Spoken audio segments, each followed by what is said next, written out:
नमस्कार मित्रांनो. तर आपला काल ब्लॉग आला नाही त्याच्यामुळे मला माफ करा आणि तुम्ही बघू शकता.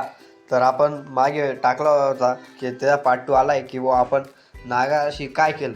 तर मग काय त्या बिचाराला लागून गेलो होतं, तुम्ही बघू शकता. तरीही तो काय करतोय तुम्ही आता बघताय. तर तो त्याची फण जी आहे ती तुम्ही बघू शकता आता कशी दिसते. तर ते एक नागिनचं बच्चं आहे, म्हणजे नागिन आता काय ते आपल्याला माहीत नाही. पण मग काय तुम्ही बघू शकता त्याची फण. आणि आता आम्ही त्याला एक चांगल्या जागेवर सोडायला चाललो. तर तुम्ही बघू शकता त्याला लागलेलं आहे. आणि मग काय हो त्यांना सोडलं आणि मी लई गेलो होतो शेतात. मग काय शेतातून आलो आणि ते मला मेलेलं दिसलं. तर मग काय हो त्याला मेलेलं बघून मग मी कशाला त्याला तिथं राहू देऊ.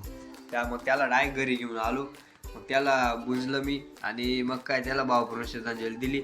आणि असं नवीन व्हिडिओ बघण्यासाठी आपल्या व्हिडिओला लाईक आणि चॅनलला सबस्क्राईब तुम्ही नक्की करा. भेटू आपण पुढच्या व्हिडिओमध्ये.